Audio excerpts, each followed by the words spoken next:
The blizzard erased the road like it wanted no witnesses. A retired SWAT officer tightened his grip on the wheel, knowing one rule kept him alive: never stop in a storm. Then his headlights caught a frozen car, and two figures who shouldn't have been there. Helping them would mean breaking every instinct that once saved his life. He didn't know that the moment he opened that door, a truth buried for 40 years would wake up, and it wouldn't let him walk away. Stay with this story, because what he uncovered changed an entire town. Subscribe now and don't miss what happens next. Before we start, make sure to hit like, share, and subscribe for more. And really, I'm curious, where are you watching from? Drop your country name in the comments. I love seeing how far our stories travel. Snow fell sideways across the Rocky Mountain Pass, thick and relentless, turning the world into a narrow tunnel of white where distance, sound, and time blurred into something unforgiving. Frank Donovan drove slowly, both hands steady on the worn steering wheel of his dark green pickup, eyes fixed on the faint lines the plow had carved into the road hours earlier. At 64, he no longer trusted speed, not with weather like this, not with a body that reminded him every morning of old fractures and colder nights. His shoulders were broad but sloped now, carrying the quiet weight of years spent wearing armor that had never truly come off. His hair, once jet black, had thinned and faded to iron gray, cut short out of habit rather than vanity. A trimmed beard framed a face carved with sharp angles and deep-set hazel eyes, eyes that had learned to read danger long before it announced itself. People who met Frank often mistook his silence for coldness, but it wasn't cruelty that shaped him. It was restraint, hammered into him by decades on a SWAT team where hesitation could bury a name into stone. Beside him sat Bear.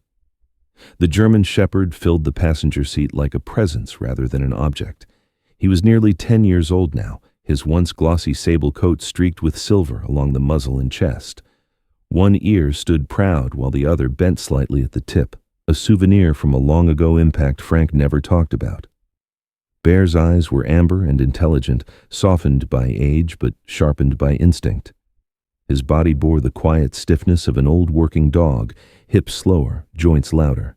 But beneath it lived the same discipline that had once guided him through gunfire and smoke.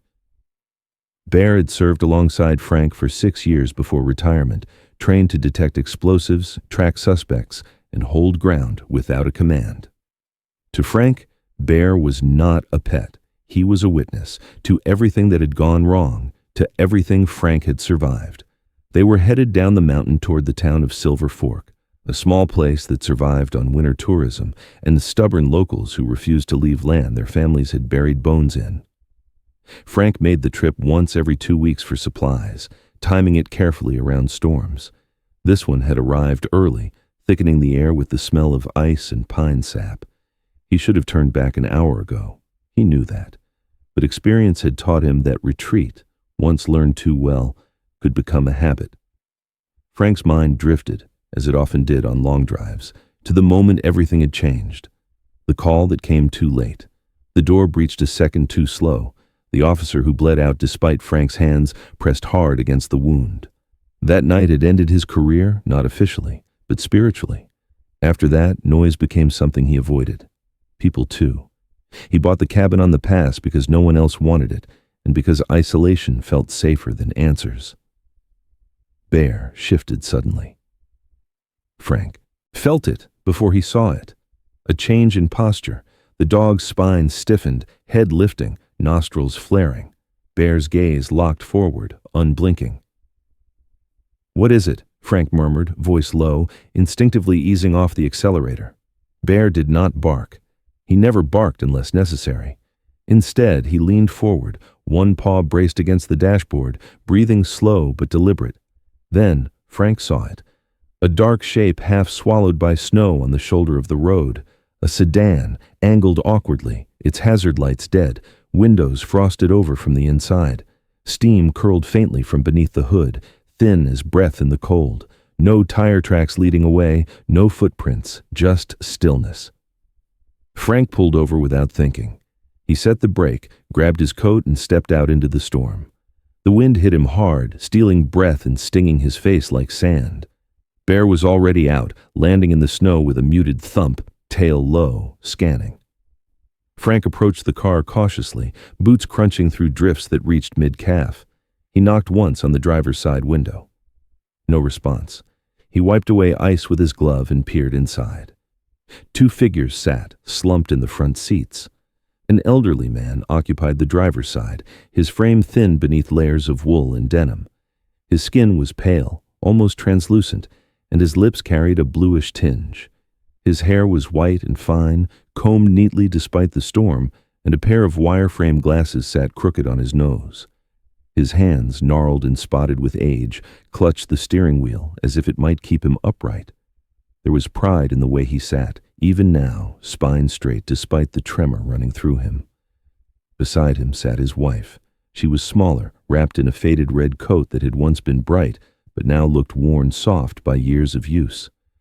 Her gray hair was pulled back into a low bun, strands escaping to cling to her cheeks. Her face was lined gently rather than sharply, the kind of face shaped by kindness and endurance rather than anger. Her eyes fluttered open when Frank knocked again, confusion clouding them before recognition flickered weakly.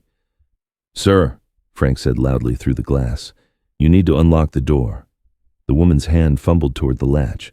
Bear stepped closer, pressing his body against the door as if offering support through steel. Frank opened the door and was hit with air colder than outside. The engine had died hours ago. The heater had followed. "Can you stand?" Frank asked the man. The man tried. His body swayed immediately. "My name's Harold," he said, voice cracked but stubborn. "This is my wife, Margaret. We're fine. Just need a minute." Frank had heard that lie before. He crouched, eyes scanning for signs of frostbite, shock, anything that might turn minutes into regrets. Margaret's hands were trembling uncontrollably. Her breathing was shallow. "You don't have a minute," Frank said, not unkindly.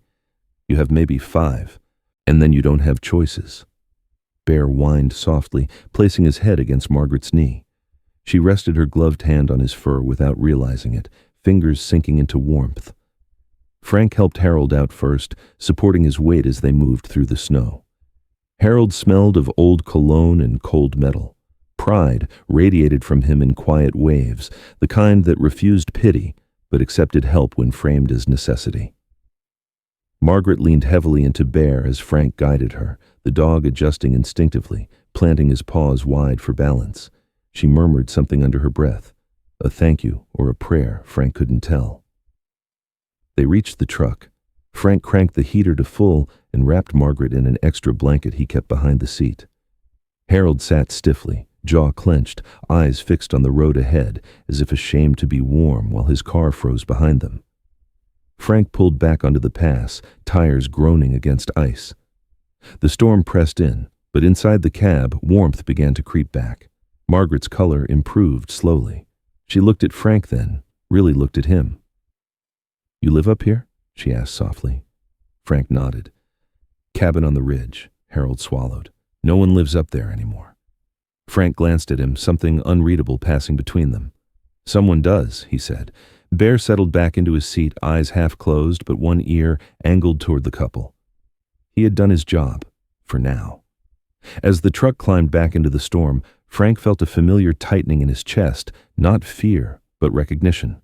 The sense that a line had been crossed, that the road behind him no longer mattered. Some rescues didn't end when the cold stopped biting. Some began there. The storm tightened its fist around the ridge, and the cabin lights shone like small, stubborn stars in a world determined to erase footprints. Frank Donovan guided the truck through the last bend, where pines bowed under snow like weary sentries. Frank's cabin sat above the road as if it had been forgotten on purpose. Rough-hewn logs darkened by age, a porch that groaned with every winter, and a chimney that smoked only when Frank decided he deserved warmth. He killed the engine and listened to the sudden silence, that deep mountain hush that felt less like peace and more like a verdict. In that hush, Bear's nails clicked once on the floorboard. The old German shepherd was already awake, already working, amber eyes scanning the tree line as if the storm might have hired trouble. The dog's muzzle had gone grayer since morning, or maybe the snowlight simply told the truth more clearly. Frank stepped out first, boots sinking with a familiar, resigned crunch. Cold wrapped him like a judge's robe. He moved with the careful stiffness of a man whose joints remembered every breach, every sprint, every hit taken without complaint. He opened the back door and helped Margaret down, his hands firm but gentle, as if he were lifting something fragile he didn't know how to name. Harold followed, slower, chin up, pride holding him straighter than muscles could. "Watch the step," Frank said. It came out brusque but not unkind. He didn't do tenderness well. Tenderness was a language he'd once spoken fluently, before the job taught him to survive on fewer words. Bear hopped down and immediately placed his body near Margaret's knee again, positioning himself so she could steady her hand on his back. It was not obedience. It was instinct, shaped into courtesy. The old dog had the manners of a soldier and the heart of something older than any badge. Margaret's glove rested on Bear's fur, and her shoulders shook once, not from laughter, not from fear, but from the sudden relief of warmth being promised. Frank unlocked the door. The hinges complained like an elder asked to dance. Inside, the cabin was cold but dry, smelling faintly of pine resin, old smoke, and the metallic bite of winter gear hung near the door. The main room was modest, a stone fireplace, a thick rug worn thin in the center, shelves lined with canned food and tools, and a wooden table that bore knife marks and coffee rings like a map of solitary meals. Frank had never decorated the place. He had never hosted. The cabin wasn't a home so much as a truce with the world. "Sit," Frank ordered, pointing toward a chair near the hearth. He tossed another blanket onto the couch and moved with quick efficiency to the fireplace, stacking logs like he'd done it 1,000 times because he had. His hands, thick and scarred, knew how to build fire the way they once knew how to build entry plans, precise, practiced, without hesitation. Bear circled once and lay near the couch. Facing the door, one ear lifted. Even off-duty, the dog insisted on being the last line of defense. Margaret sank onto the couch and pulled the blanket around her shoulders. In better light, Frank could see the fine tremor in her hands, the strain around her mouth that tried to hide weakness behind politeness. She was in her late 70s, small-boned but not delicate, the kind of woman who had carried groceries and grief with the same quiet determination. Her cheeks were pale, freckles faint beneath winter's bleaching. Her eyes were a soft brown that looked as though they'd spent years learning how to forgive storms. Harold lowered himself into the chair with a slow exhale that sounded like pride surrendering, 1 inch at a time. He was around 80, all sharp angles and stubborn posture, with thin wrists emerging from his coat sleeves and a steady gaze that seemed to measure everything, including himself. Frank boiled water, handed Margaret a mug, then placed another into Harold's hands without asking. He didn't ask because he knew what the answer would be. Harold would say he was fine. Men like that always did. Frank used to be one of them. "Name?" Frank asked, not because he didn't know, but because it anchored the situation. Names turned strangers into responsibilities. "You already heard," Harold said hoarsely. "Harold. Margaret." He tried to smile. It came out as something like a grimace. "We weren't planning on inconveniencing anyone." Frank snorted once, a short sound that was almost humor. "Inconvenience would have been a flat tire. You were minutes from freezing." Margaret's fingers tightened around the mug. "You saved us," she whispered. Frank didn't answer. The word saved did strange things to him. It rattled around inside his ribs like a coin in an empty jar. There were people he hadn't saved, people whose names still showed up in the quiet, especially at night when the wind hit the cabin walls and sounded too much like the first breath of a flashbang. Frank kept his eyes on the fire until it caught, flames rising and licking the stone like warm tongues. Bear lifted his head at the crackle and looked at Frank, then at Margaret, as if silently approving the decision to let warmth win. Margaret reached down and brushed Bear's bent ear. The dog's tail thumped once, slow, deliberate, polite. Frank noticed it anyway. He always noticed small things. It was why he survived so long. It was also why he couldn't forget. When color returned to Margaret's face, she began to look around. Her gaze moved not like a tourist's, but like someone scanning a memory they didn't trust. The mantle caught her attention first. There was a shallow notch in the wood, a small imperfection that Frank had assumed was meaningless. Margaret's lips parted. Her eyes glistened. Harold followed her gaze. Something tightened in his jaw. He leaned forward as if pulled by a string he could not cut. That, Margaret murmured, voice breaking into soft disbelief. That's still there. Frank's brow furrowed. What is? Harold's hands gripped the arms of the chair. He stared at the mantel as if it had spoken his name. That notch. I made it. Frank felt a slow chill that had nothing to do with weather. You made it, he repeated, careful. Margaret nodded weakly. Harold caught his sleeve on a nail when he was installing the mantel. He got so mad he hit the wood with his hammer. A small laugh tried to form, fragile as glass. He said he'd fix it later. Her laugh died. He never did. Bear rose and padded closer, resting his chin on Margaret's knee. Frank didn't miss how the dog placed himself between her and the room, as if the cabin's past might come at her like a wave. Frank watched Harold's face. The old man looked like someone who'd walked into a photograph and found it still warm. Frank forced his voice steady. You saying you've been here before? Harold swallowed. I'm saying, this was our cabin. The words landed heavy, like a door closing in a room that had been open for years. Frank felt the heat from the fire press against his face, and still he went cold. He had bought this place at an estate auction, paid in full, signed papers, moved in, told himself it was neutral ground. Now the cabin didn't feel neutral. It felt like a thief's pocket, full of someone else's history. Margaret stood slowly, one hand on Bear, the other hovering near the mantel like she was afraid to touch it and wake something. She moved toward the far wall. Frank followed her gaze and saw what he'd never cared enough to study, a faint heart shape carved into one of the support beams, half faded by time. Inside it, two initials, H and M, worn but still legible. Harold's breath hitched. I carved that, he said. The summer we finished the roof? Frank opened his mouth. No sound came. In his mind, the past shuffled. Frank hadn't removed the old photographs hung crookedly on the wall because he didn't care who smiled in them. He now saw those frames as evidence, not decoration. The cabin had been holding someone's story in plain sight, waiting for the right people to read it. Margaret moved toward the window. The curtains were faded blue plaid. She touched the fabric with shaking fingers and closed her eyes. I sewed these, she whispered. I sat right there, on that floor, with a needle and a tin of buttons. Her voice softened into something like prayer. Harold teased me and said nobody would notice.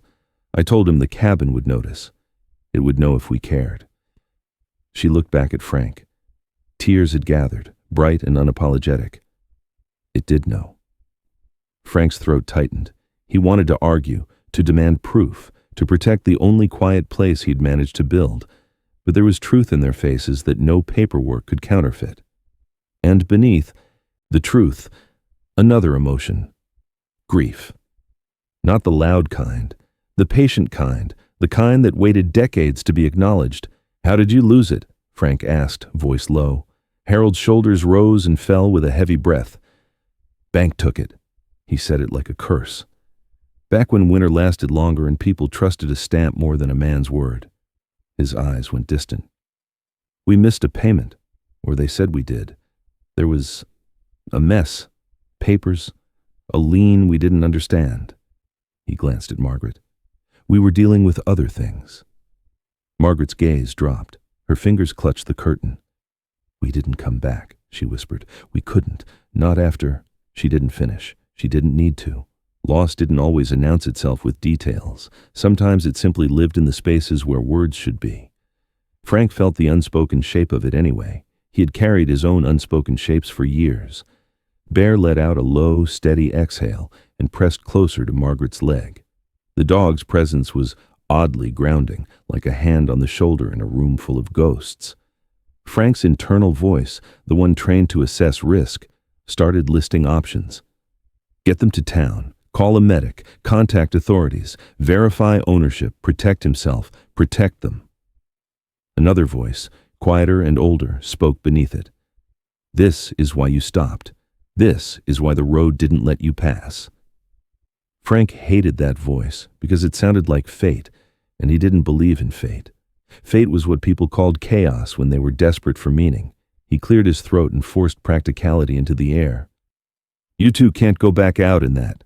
He nodded toward the window, where the storm still wrote white sentences across the dark. You're staying tonight. In the morning, we'll figure out the rest." Harold's eyes narrowed. Pride tried to stand again. "We don't want trouble." Frank gave him a look that had once made suspects sit down without being asked twice. "Trouble already found you. I'm just not letting it finish the job."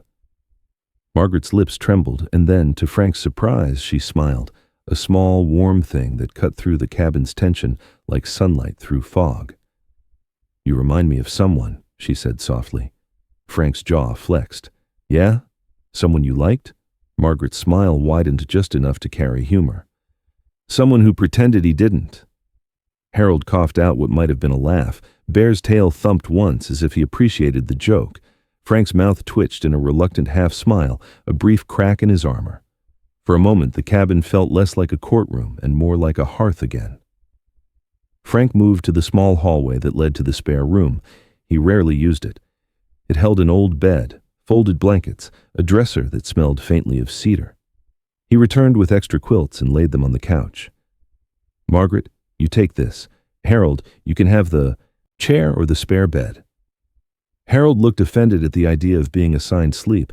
Frank anticipated the protest and added, "Pick one before I pick for you."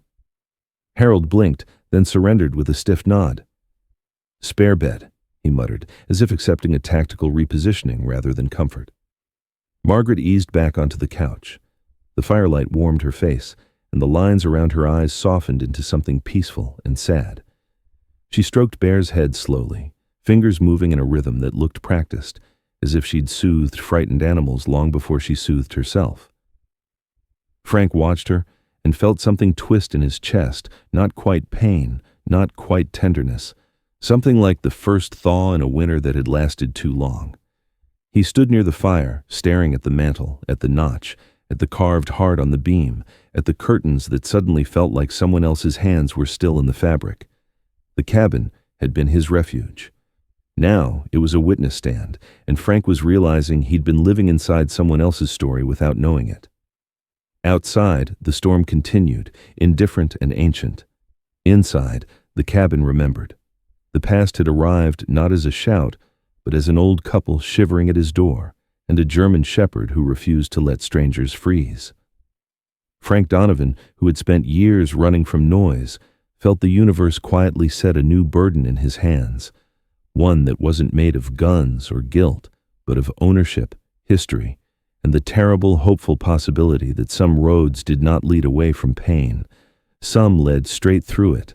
By the time Harold disappeared into the spare room and Margaret's breathing slowed under the blanket, Frank sat at the table with a mug of coffee he wouldn't drink, listening to the cabin settle. Bear lay at Margaret's feet, facing the door, still on watch.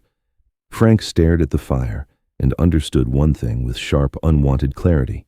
He could not simply drive them back to town and pretend this was over. The road had brought them here for a reason, and the cabin, like an old god of wood and stone, had finally decided to speak. Morning did not arrive with light so much as with sound, the low moan of wind sliding along the ridge, the slow tick of cooling stone, the measured breath of a house waking reluctantly from a hard night. Frank Donovan rose before dawn, as he always did. Habit pulled him from sleep more reliably than any alarm. He sat on the edge of his bed, boots already in hand, joints protesting quietly like old colleagues reminding him they were still on the roster. For a moment he listened, mapping the cabin by sound alone. The spare room creaked once. Harold shifting, maybe dreaming. The couch gave a faint sigh as Margaret exhaled, her breathing steadier than it had been hours ago. Near the door, Bear lay stretched along the rug, chin on his paws, eyes open, always open. Frank met the dog's gaze. Bear did not move, but his tail tapped once against the floor, slow and deliberate.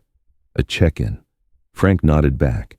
He trusted Bear's instincts more than his own these days. His instincts had once saved lives. Later, they had learned to carry ghosts. He pulled on his coat and stepped onto the porch. The storm had eased but not surrendered. Snow still fell, softer now, like ash drifting after a fire. The mountains beyond the trees were smudged silhouettes, their edges blurred by cloud and distance. Frank inhaled the cold and felt it bite cleanly into his lungs. It helped him think. Inside, the cabin no longer felt like neutral ground. It felt occupied by memory, heavy with it. Frank had lived here nearly 3 years and known almost nothing about the lives pressed into its beams. He had assumed the past was quiet because it had nothing left to say.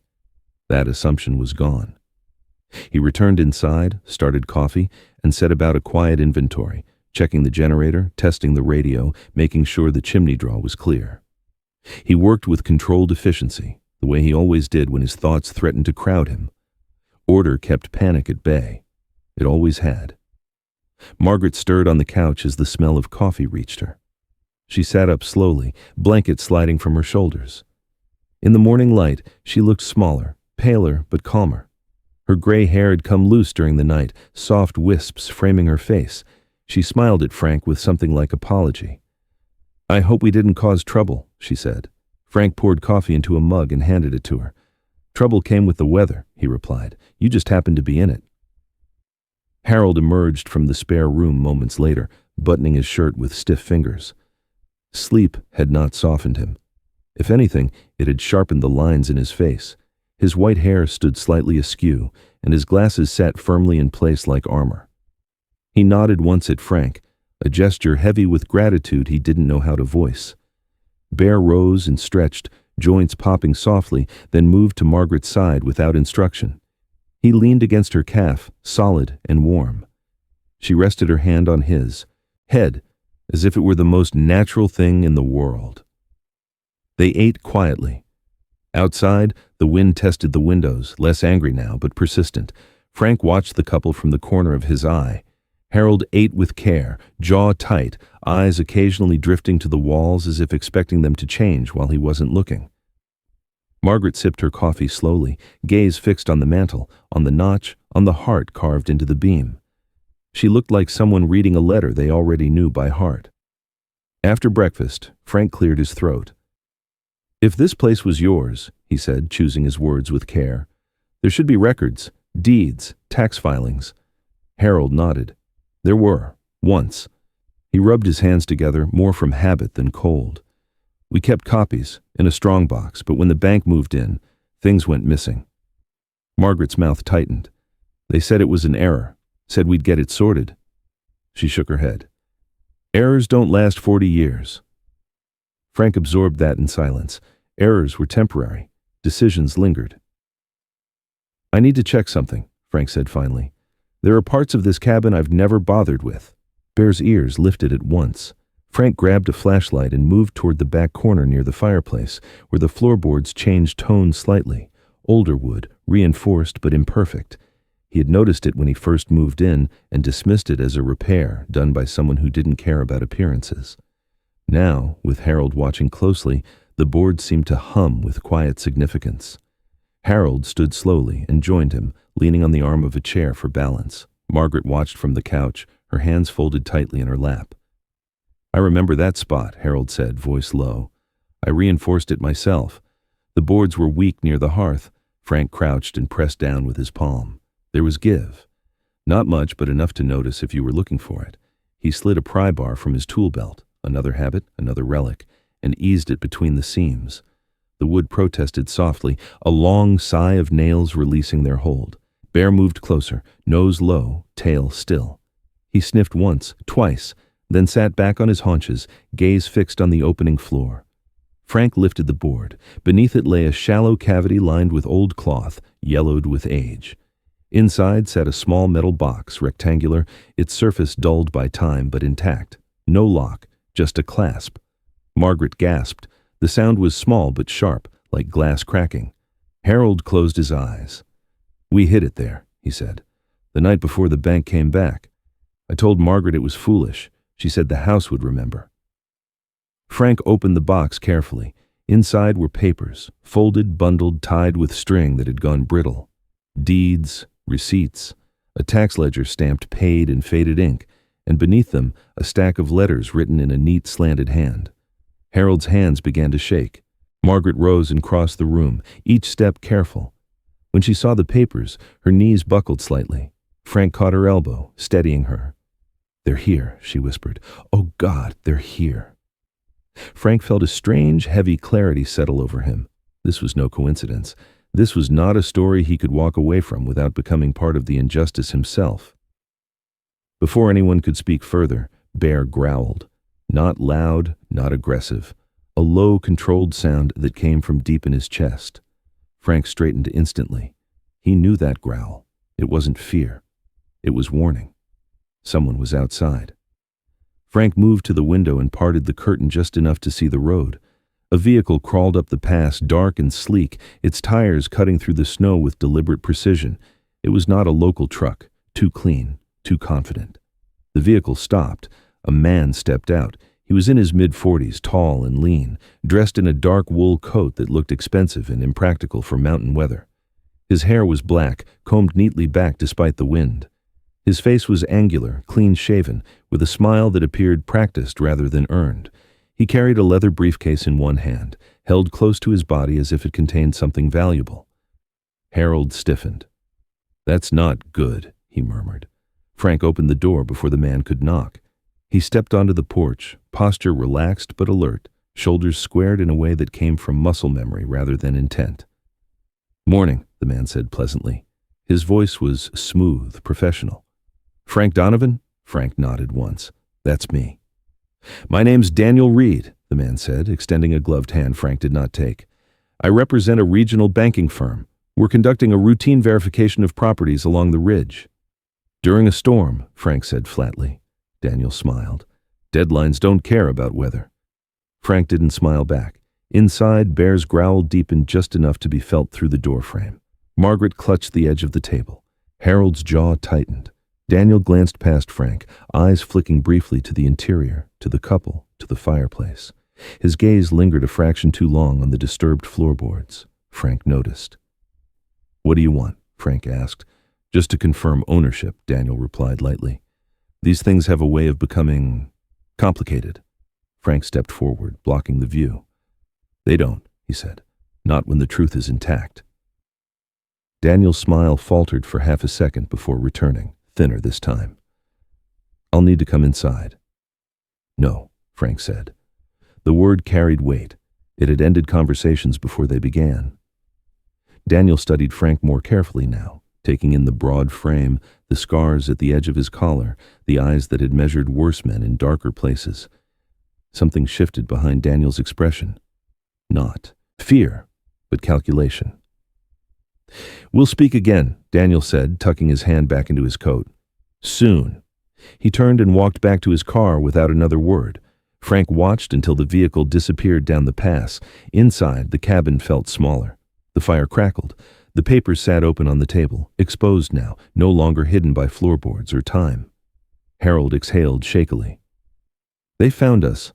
Frank closed the door and locked it. The sound echoed louder than it should have. "No," Frank said quietly. "They found the wrong man." Bear settled beside him, pressing his weight against Frank's leg. Outside, the storm resumed its slow watch, and beneath the cabin, the truth waited, no longer silent, no longer buried. Snow returned before noon, lighter than the night before, but persistent, sifting the ridge with a patience that felt intentional. Frank Donovan stood at the table with the metal box open before him, papers spread in a careful fan, as if they might scatter if handled too roughly. The cabin held its breath. The fire murmured. Outside, wind worried the eaves. Frank read in silence, eyes moving steadily, mind assembling a timeline from ink and stamps, the way it once assembled rooms from blueprints and threats from shadows. Deeds, receipts, a tax ledger marked paid in a clerk's hand that had long since retired or died. These weren't copies.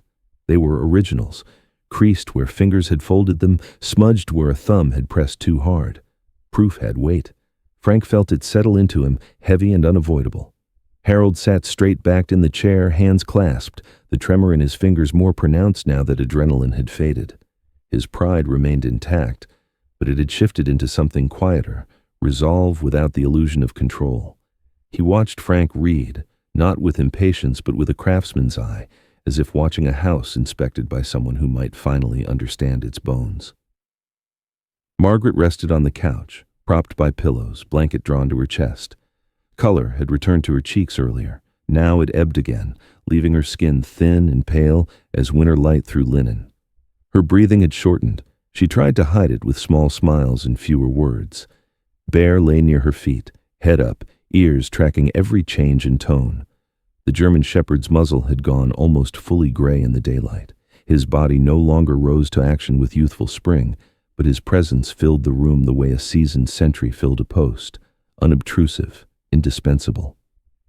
When Margaret shifted, Bear adjusted with her, offering warmth without pressure, steadiness without demand. Frank set one paper aside and looked at Harold. "These show payment completed," he said. "And this ledger, someone marked it incomplete later. Different ink, different hand." Harold nodded once. "That's how they did it back then. One mark, whole life undone." Margaret's eyes fluttered open. "We were told to wait," she said softly. "We waited. Waiting became permanent."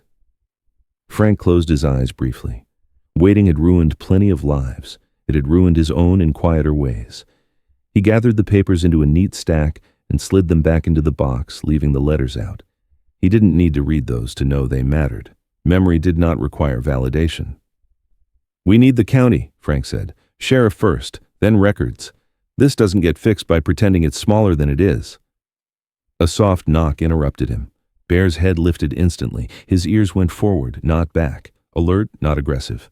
Frank moved to the door without hurry. He didn't look through the window this time. He opened it and found a woman standing on the porch, boots dusted with snow, cheeks flushed from the climb. She was in her late 30s, tall and lean, with wheat blonde hair pulled into a practical braid that rested against a thick wool collar. Her skin was fair and weathered in the honest way of someone who worked outside because it needed doing. Her eyes were gray-blue, sharp but kind, the kind that noticed small details and remembered them later. "Frank," she said, relief softening her voice. "I saw the car earlier and then the other one. You all right?" This was Sarah Nolan, the nearest neighbor by 5 miles, and the only person on the ridge who knocked without fear of silence. She ran a small repair shop in town and lived alone since her husband's death 3 winters ago. A hunting accident that had taught her the difference between risk and recklessness. Sarah stood with an easy posture that came from competence rather than confidence, shoulders squared, weight balanced, a person who didn't flinch from cold truths. "We're fine," Frank said. "Come in." Sarah stepped inside and immediately took in the scene, the papers, the box, the couple. Her gaze softened when it settled on Margaret. She crossed the room without being asked, knelt and placed 2 fingers at Margaret's wrist with practiced gentleness. "You're breathing fast," Sarah said quietly. "Any chest pain?" Margaret nodded faintly. "Just tired." Sarah looked up at Frank. "She needs a doctor." Frank was already reaching for the radio. The sheriff arrived within the hour. Dale Morgan, broad-shouldered, late 50s, beard trimmed short and threaded with gray. He wore the calm of a man who had learned that panic wasted time. Dale listened while Frank spoke, eyes flicking occasionally to the box, the letters, the notch in the mantel, as if he were adding context to a picture he hadn't known he was missing. He didn't interrupt. When Frank finished, Dale exhaled through his nose and nodded. "This isn't small," Dale said, "and it's not clean." He glanced at Harold and Margaret. "I'm sorry it took this long." Margaret smiled, weak but sincere. "You're here now." Dale's deputies photographed the documents and sealed them carefully. Frank watched the process with the detached focus of someone used to evidence changing hands. He didn't like it. He understood it. Outside, snow resumed its patient descent. Inside, Margaret's breathing worsened despite warmth. Sarah administered oxygen from a kit she kept in her truck, habit, not paranoia, and stayed close, her calm presence a steadying force. Daniel Reed returned at dusk. This time, he did not knock. His voice came through the door, controlled and polite, carrying the confidence of someone accustomed to rooms opening for him. "Mr. Donovan, we need to speak." Frank didn't raise his voice. "You need to leave." Daniel stepped into view through the window, his dark coat stark against the snow. His hair was wind-tossed now, the polish dulled by effort. "There are matters that can be resolved without escalation." Frank opened the door enough to be heard, not enough to be seen clearly. Bear stood behind him, silent, eyes fixed on Daniel's legs.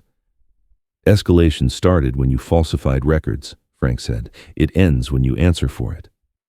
Daniel's smile thinned. He glanced past Frank toward the interior, toward the deputies, toward Sarah kneeling beside Margaret. Calculation flickered and vanished. "You're making a mistake." Frank leaned closer, voice low. "I've made worse. This isn't one of them." Daniel retreated. The night swallowed his footprints almost immediately.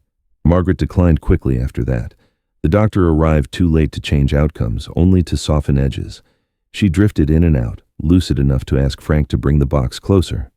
She reached for the letters with trembling fingers and pressed them to her chest.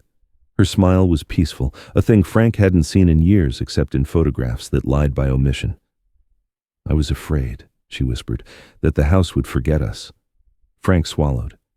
It didn't. Margaret's eyes closed. Her breathing slowed, then settled into a rhythm so gentle it seemed borrowed. When it stopped, it did so without drama, as if finishing a sentence already understood. Harold sat with her hand in his until the room decided what time it was again. He did not cry. He bowed his head and breathed through the hollow that opened in him. Frank recognized the posture. He had worn it too. Snow fell heavier that night. Deputies took Daniel Reed into custody at dawn. Records moved faster than they ever had before. Truth did that when it finally surfaced. It rearranged priorities. The sheriff confirmed what the papers already said. Ownership had been wrongfully seized. The fix would take time. The acknowledgement did not. Frank stood on the porch with Bear, watching light climb the ridge. The cabin felt different, not lighter, honest, as if it had finally told its story and was waiting to see who would listen. He turned back inside to where Harold sat, quiet and upright, grief folded neatly into his frame. "You can stay," Frank said, "as long as you need." Harold looked up, eyes wet but clear. "Thank you." Frank nodded. He didn't say more. Some truths didn't require decoration. Bear returned to Margaret's side and lay down, chin on his paws, a sentinel at rest. The fire crackled. Outside, winter loosened its grip just enough to let morning in. Frank Donovan, who had survived by closing doors, stood in a house that had opened one at last, and did not step away. Morning arrived quietly, thin light slipping between clouds as snow softened into drifting silence, the kind that didn't threaten, but listened. Frank Donovan stood at the window with a mug he hadn't touched, watching breath fog the glass as Bear shifted at his feet. The cabin felt altered, not emptied by loss, but rearranged, as if it had finally decided where each memory belonged. Outside, the ridge held steady beneath a pale sky, the storm's anger spent. Inside, time moved with care. Harold sat at the table, shoulders straighter than the night before, grief worn like a tailored coat, heavy, precise, dignified. He had washed his face and combed his hair, the small rituals of a man who believed order could still honor love. The letters lay stacked beside him, their edges softened by decades and hands. He touched them once, then folded his fingers together and waited. Waiting, Frank thought, had changed its meaning here. Sarah Nolan arrived with sunrise on her boots and resolve in her posture. She moved through the cabin without asking, the way capable people do when purpose outweighs permission. Her braid had come loose in the night. She tied it back with a practiced motion, then checked the kettle and the windows, noting drafts and hinges with the eye of someone who fixed what others tolerated. When she paused by Margaret's place on the couch, her expression gentled. She didn't speak. She didn't need to. Respect could be quiet. Sheriff Dale Morgan followed shortly after, bearing a folder thick with copies and seals. He looked tired, but satisfied, the look of a man who had spent a career trying to leave places better than he found them. He set the folder on the table and slid it toward Harold. "County verified the originals," he said. "The seizure was wrongful. We'll formalize it, but the finding stands." Harold closed his eyes, a breath passing through him like a tide turning. "She knew," he said softly. "Margaret knew the house would remember." Frank felt the words lodge somewhere deep. He had lived his life believing places were neutral, that meaning was portable and could be set down anywhere with enough solitude. He understood now how wrong that had been. Some places carried people. Some waited. Daniel Reed's name appeared in the folder with charges that would take time to resolve: fraud, falsification, obstruction. Frank didn't linger on the list. Justice didn't require savoring. It required staying. They buried Margaret that afternoon beneath the old maple at the edge of the clearing. Snow thinned to a lacework, flakes melting as they touched ground. Frank dug while Harold stood, cane planted, eyes lifted to the branches. Sarah held the small urn, her hands steady, her presence anchoring the moment without claiming it. Dale removed his hat. Bear sat, tail resting on the snow, gaze fixed on Harold as if awaiting instruction. Harold spoke few words. He didn't need more. She wanted to be where she built, he said. She wanted the wind. He nodded to Frank. Thank you for bringing us home. Frank placed the urn gently, the ground accepting it without resistance. He covered it with soil and snow, then stepped back. Bear moved forward and lay beside the mound, chin down, still. Frank rested a hand on the dog's shoulder and felt the old steadiness there, the discipline of staying when everything else moved on. That evening, the cabin filled with a different warmth. Sarah cooked. Dale stayed long enough to ensure Harold had what he needed, then left with a handshake that carried respect rather than relief. The fire crackled low. Outside, stars cut through thinning clouds. Frank sat across from Harold at the table, the letters between them. I won't pretend this fixes it, Frank said. But the house, legally, it can be yours again. Harold shook his head. No. He reached into his coat and produced a folded document, edges worn but firm. Margaret decided this last night. She asked me to make sure you didn't refuse. He slid the paper forward. Frank unfolded it slowly. A deed transfer, notarized, clear. The cabin and the surrounding acres, signed, witnessed, complete. I can't, Frank said. His voice was quiet, the kind that came before a breach. This was yours. Harold's gaze held him. It was. And now it's yours to keep alive. He tapped the letters. She said the house needs someone who listens, someone who doesn't run when memory knocks. A breath.